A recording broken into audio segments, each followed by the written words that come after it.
बच्चा पैदा होता है, छोटा सा है, 1 दिन का बच्चा है, और 1 दिन के ही बच्चे की यदि कुंडली चेक की जा रही है और उस 1 दिन के ही बच्चे की कुंडली के सप्तम भाव में, उसके विवाह भाव में, उसके पंचम भाव में यानी कि बुद्धि और विद्या भाव में, या यूँ कहें उसके रिपु भाव में, या यूँ कहें उसके प्रथम भाव में, हालांकि रिपु भाव में कुछ इस प्रकार की युतियाँ अच्छी भी कार्य करती हैं, लेकिन हम नॉर्मल भाव की बात कर लेते हैं। उसके प्रथम भाव में, द्वितीय धन भाव में, वाणी भाव में ये ग्रह बैठे हैं और बच्चा है 1 दिन का, तो निश्चित रूप से हम लोग इस बात को मानते हैं कि व्यक्ति का प्रारब्ध होता है।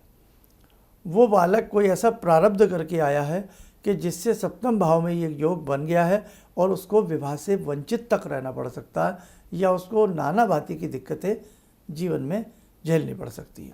ऐसे ही साधकों राहु और इसका मंगल और शनि का कॉम्बिनेशन भी ऐसे खतरनाक होता, दुखदायी होता। अष्टम भाव में आ जाएगा, शारीरिक रूप से व्यक्ति को जर्जर कर देगा।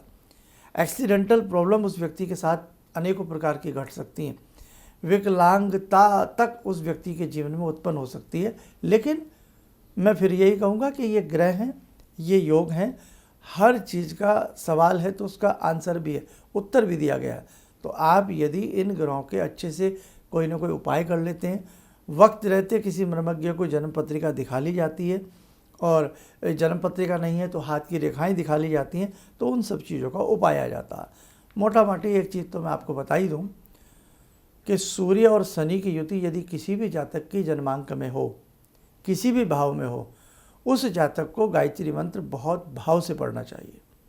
फिर सुन लें हमारी बात, उस जातक को गायत्री मंत्र बहुत भाव से पढ़ना चाहिए, और विशेष रूप से शनिवार के दिन उस जातक को दुर्गा कवच का पाठ अवश्य करना चाहिए।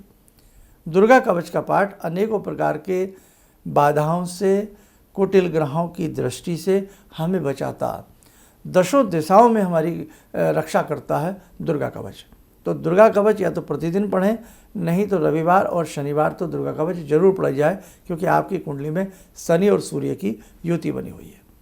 तो ध्यान रखना, दुर्गा कवच हो गया और गायत्री मंत्र हो गया, ये 2 चीज़ें यदि ऐसा जातक अपने जीवन में अपना ले और समय समय पर अपने किसी विशेषज्ञ को अपनी जन्मांक आदि बचवा ले, तो हमें पूर्ण विश्वास है कि कहीं ना कहीं उस व्यक्ति के जीवन में उस दुख तकलीफ़ जो उसके जीवन में इन ग्रहों की वजह से आ सकती है, उससे वो बच जाएगा। नवग्रह हैं, कोई जीव हो, जंतु हो, कोई भी क्रिएचर हो, कोई प्राणी हो, सभी के ऊपर नवग्रहों का असर आता ही आता है। इसलिए ध्यान रखना, समय समय पर हमें इन ग्रहों के उपाय करते रहने चाहिए। और यदि आपको मालूम होगा कि शनि की महादशा भी बहुत लंबी होती है, सूर्य की महादशा छोटी होती है, लेकिन शनि की महादशा बहुत लंबी होती है। तो शनि की महादशा उस व्यक्ति को चल रही हो, या शनि की उसको 7.5 लग गई हो, या शनि की उसको ढैया लग गई हो, और इस प्रकार का योग हो, तो उसके लिए और भी ज़्यादा ये समय अच्छा नहीं होता। हमारा आपको मंतव्य भयभीत करने का नहीं है, लेकिन जो ग्रहों की योग हैं, जो ग्रहों की बातें हैं, वो बताना भी नितांत आवश्यक होता है। इसी के साथ आपको उपाय दिया गया कि आप प्रतिदिन दुर्गा कवच पढ़ें, नहीं तो शनिवार और रविवार दुर्गा कवच पढ़ें, और गायत्री मंत्र की 3 माला जो साधक अपने जीवन में करता रहता है, तो हमें पूर्ण विश्वास है वहाँ उसके ग्रह शांत होते हैं। अर्थात जो प्रारब्ध में उसने कर्म किया वो कर्म कमज़ोर पड़ जाता है। वो जो भी उसने जाने अनजाने में कोई पाप किया है या जो भी किया, गायत्री मंत्र पढ़ने से उस पाप का शमन हो जाता है, और पाप का शमन हो जाएगा, प्रारब्ध का जो निगेटिव फल है वो कट जाएगा, तो निश्चित रूप से इस जीवन में आनंद आएगा। आइए, समय हो चला आज की ध्यान साधना का। जुड़ते हैं जगत जननी जगदम्बा से।